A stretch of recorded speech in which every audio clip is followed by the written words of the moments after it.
Hello guys, இன்னைக்கு நம்ம பார்க்க போகிறது பிஎல்செபப் அனிமேவோட எபிசோட் 32 தான். வீடியோக்குள்ளே போகிறதுக்கு முன்னாடி எப்பயும் போல தான் மறக்காம ஒரே ஒரு லைக் ஒண்டி போட்டுருங்க. சரி வாங்க, நம்ம டைம் மிஸ் பண்ணாம எபிசோடுக்குள்ளே போகலாம். எப்படி கூட ஸ்டார்டிங்லேயே ஒரு சவுண்ட் ஒன்று தான் கேட்குது, அதை நீங்களே கேளுங்க.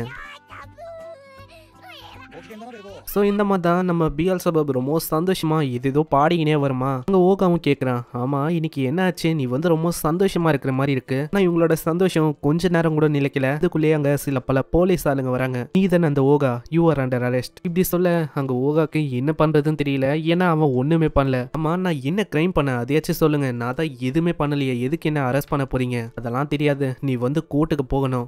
இவங்களை தாக்கலான்னு வருவானா பார்த்தா பிஎல்செபப்பும் ஒரு போலீஸா இருக்கு. அடே பிஎல்செபப், நீயும் நேர கெட்ட நேரத்துல என்ன கவுத்து விடுவ. இதே மாதிரி அவங்க கோர்ட்டுக்கு வராங்க. அங்க பார்த்தா ஃபுரோச்சி தான் ஜட்ஜா இருக்கான். ஓகா த ஸ்ட்ராங்கஸ்ட் அப்படின்னு. இதுக்கு மேல ஓகாவை யாருமே அழிக்க போறது இல்ல.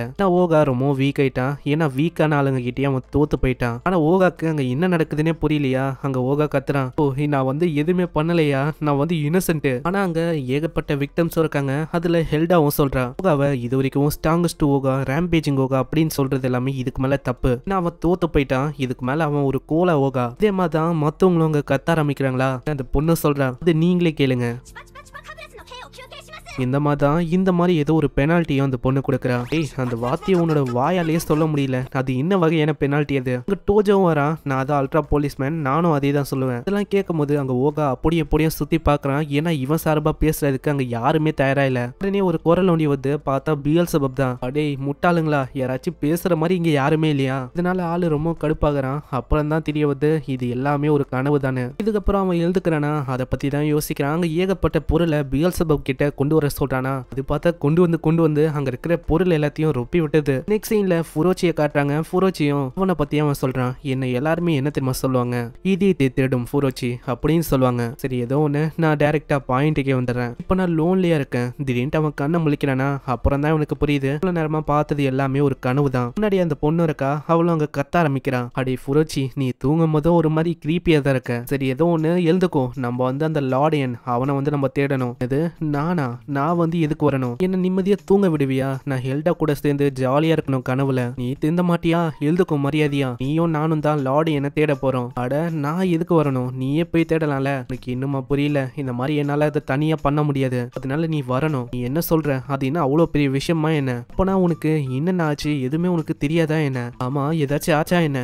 என்ன ஆச்சு அதை சொல்லு. அப்படியே இழுப்பானா. தெரியாதனமா அவங்க ரெண்டு பேரும் விழுந்துறாங்க. அந்த பொசிஷனும் வேற மாதிரி இருக்கும். டைம்ல ஃபுரோச்சியோட சிஸ்டரும் கரெக்டா வருவாளா. அவளுக்கு இதை பார்க்கும் போது வேற மாதிரி தெரியும். இதனால அம்மா கிட்ட போய் சொல்ல போறேன் அப்படின்னு அவ சொல்ல போவா. அதுக்குள்ளேயே ஃபுரோச்சி தடுக்கிறான். ஏய் நினைக்கிற மாதிரி இல்ல, இது ஒன்னும் நான் அப்படிலாம் பண்ணல. நீ நினைக்கிற மாதிரிலாம் ஒன்னும் இல்ல அம்மா கிட்ட சொல்றது தப்பாயிடும். நான் வந்து டைரக்டா போலீஸ் கிட்டயே கால் பண்ணி சொல்றேன். இல்ல அப்பனா என்கிட்ட ஒரு வழி இருக்கு. இன்ஜெக்ஷன் வச்சு மொத்தமா அவளோட மெமரியை அழிச்சிடலாம். ஆனா வேணா, அவ என்னோட சிஸ்டர். இந்த சைடு அங்க இன்னமும் டோஜோக்கு ஒரு புரிய வைக்கிறாரு, டேய் நீ வந்து அந்த டீமன்ஸ் கூட சண்டை போடக்கூடாது. எனக்கு புரியுது அவங்க கிட்ட டீமன் அளவுக்கு ரொம்ப ஸ்ட்ரென்த் இருக்கு. அதை தாண்டா சொல்றேன். அவங்க டீமன் அளவுக்கு ஸ்ட்ரென்த் எல்லாம் இல்ல, அவங்க டீமன் தான் கூமா அப்படின்னு அந்த டீமனை ஜாப்பனீஸ்ல எல்லாம் சொல்லி பாக்குறாரு. இருந்தாலும் அவன் கேட்கற மாதிரியே இல்ல. எனக்கு நல்லாவே புரியுது கிட்ட பேர் அளவுக்கு ஸ்ட்ரென்த் இருக்கு. அவனும் நம்மள மாதிரி தான் ஒரு ஹியூமன் தான். உனக்கு சொன்னாலாம் புரியாது போல. இதனால அவன் போக ஆரம்பிக்கிறானா. அங்க போகும் போதே அங்க டோஜோ கூப்பிடுறாரு. ஏய் டோஜோ, சரி நான் வந்து ஒத்துக்கிறேன். அதாவது நான் எப்படி டீமன் கூட சண்டை போடணும் அப்படின்னு நான் உனக்கு சொல்லி தரேன். அதை வச்சு நீ ஏடா கூடமா ஏதாச்சும் பண்ணக்கூடாது, புரியுதுல?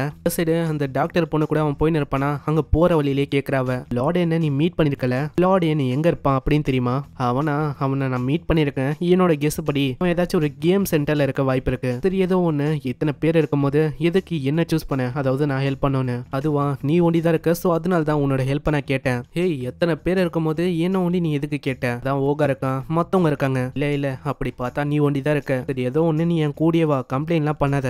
எனக்கு இப்பதான் புரியுது, குமில்டா வந்து அப்போ டேட்ல இருக்காளா? இல்ல நீ நினைக்கிற மாதிரி இல்ல, அவங்க ட்ரைனிங்ல இருக்காங்க. இந்த சைடு ஓகாவை காட்டுறாங்க. ஓகா எப்படி அங்க குமில்டாவை மீட் பண்றான். ஆமா என்ன ஆச்சு, இவ்வளவு பொருளா? பின்னாடி அந்த தாத்தாவும் கேக்குறாரு, ஆமா என்னமா குமில்டா இன்னைக்கு ரொம்ப பல ட்ரெஸ் போட்டிருக்க? இல்ல எப்பயும் போலதான். நெக்ஸ்ட் சீன்ல அவங்க போறாங்களா, அவங்க கூடிய இந்த 4 மொட்டையும் வந்திருக்காங்க. குமில்டாவும் யோசிக்கிறான், இந்த 4 பேரு இவங்க எதுக்கு வந்திருக்காங்க? அங்க ஓகா கிட்டயும் அவங்க சொல்றாங்க, டேய் ஓகா நம்ம எல்லாருமே அங்க ட்ரைனிங்க பண்ண போறோம். ஒரு விஷயத்தை நீ நல்லா ஞாபகம் வச்சுக்கணும், எப்படி பார்த்தாலும் நீ எனக்கு எனிமிதான். அப்படியே குமில்டா கிட்ட கேட்டு அந்த ரைஸ் பாலியை அவன் சாப்பிடுறானா, அவ்வளவு ருசியா இருக்கு. இதெல்லாம் பாக்குற சைட்ல இருக்க இன்னொருத்தனுக்கு ரொம்ப ஒரு மாதிரி பொசசிவா ஃபீல் ஆகுது. சைடு ஃபுரோச்சியை காட்டுறாங்க. அவங்க ஒரு கேமையும் விளையாடுறாங்க.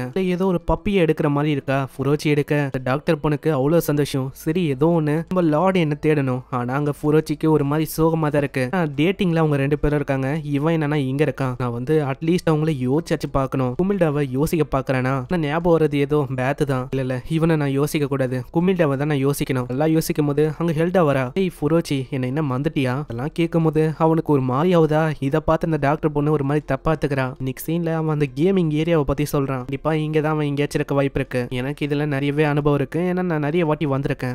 போற வழியிலேயே அங்க கென்காசியை மீட் பண்றான். அவன் கிட்ட கேட்டு பார்க்கும் போது இங்கதான் அந்த பையன் தான் அப்படின்னு சொல்றான். என் பின்னாடியே வாங்க அவன் எங்க இருக்கான்னு நான் காட்டுறேன். அப்போனா உனக்கு தெரியுமா. இதுக்கப்புறம் அவங்க போறாங்களா அந்த லேடிஸ் கேங்ல இருக்க அந்த பொண்ணை அவங்க மீட் பண்றாங்க. வழக்க போலதான் எப்பயும் வந்தோனே அந்த பொண்ணு கத்துதா. இதனால மூஞ்சிலே ஒரு தட்டு தட்டிட்டு ஹேய் நீ வந்து என்னோட ஃபேனு. இந்த ஏரியா இது வந்து என்னோட கோட்டை மாதிரி. சோ அதனால இங்க கத்துற வேலை எல்லாம் வச்சுக்க கூடாது. நாங்க எதுக்கு வந்தோம்னா ஒரு சின்ன பையனை தேடி தான் வந்தோம். பச்சை கலர்ல முடிய வச்சுக்கினேன். பேசும்போது கரெக்டா இன்னொருத்தனும் வரானா.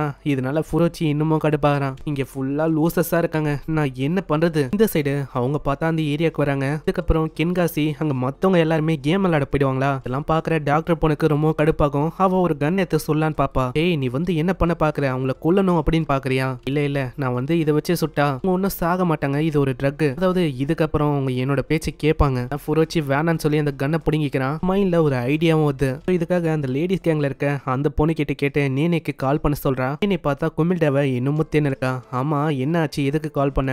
ஃபுரோச்சிக்கு குமில்டா எங்க இருக்கான்னு தெரியுமா. அட எப்படி அவனுக்கு தெரியும். சரி ஏதோ ஒண்ணு நானும் குமில்டாவை எங்கெங்கயோ தேடுறேன். அவளை எனக்கு கிடைக்கவே இல்லை. அவளோட போனும் சிக்னலே இல்லாத இடத்துல எங்கேயோ இருக்கு. சோ சீக்கிரமா அவளை தேடி கண்டுபிடிக்கணும். சீன்ல ஒரு மீட்டிங் மாதிரி அரேஞ்ச் பண்ணி எல்லாருக்கிட்டையும் அந்த பிரச்சனையை சொல்றானா. அந்த டாக்டர் பொண்ணு கத்த ஆரம்பிக்கிறா. ஆமா நீ வந்து என்ன பண்ண ட்ரை பண்ற. இது வந்து எல்லாருக்கும் தெரியக்கூடாது. இல்ல இது வந்து எல்லாருக்கும் ஒரு பிரச்சனையா இருந்தா இப்ப இவங்களால நம்மளுக்கு உதவி கிடைக்கும். அங்க இப்பதான் அவன் டீடைலா சொல்றான். இவங்க எல்லாருக்குமே தெரியும்ல ரீசெண்டா ஓகாவையும் குமில்டாவையும் ஒரு வித்தியாசமான ஆளுங்க தாக்குனாங்க. அதை பத்தி உங்களுக்கு நல்லாவே தெரியும். ஆனா நல்ல வேலை ஓகாக்கும் மத்த எல்லாருக்கும் எதுவுமே ஆகல.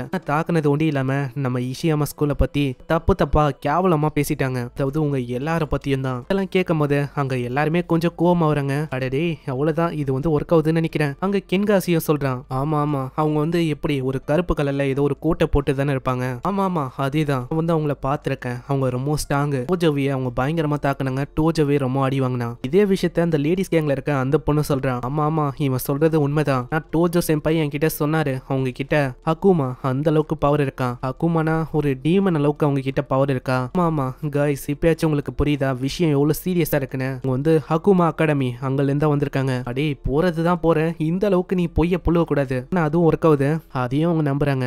அப்புறம் என்ன நம்ம தயாராகலாம். சண்டை ஆரம்பிக்க போகுது. ஸோ இங்கே இந்த எபிசோட முடியுது. இதுக்கப்புறம் தான் வேற லெவல்ல போக போகுது. ஸோ சப்ஸ்கிரைப் பண்ணிக்கோங்க. ஏன்னா அப்பதான் இதுக்கு தவிர எல்லா எபிசோடும் நோட்டிபிகேஷனா வரும். நான் உங்களை நெக்ஸ்ட் எபிசோட்ல சந்திக்கிறேன். தேங்க்யூ ஃபார் வாட்சிங். சைனரா.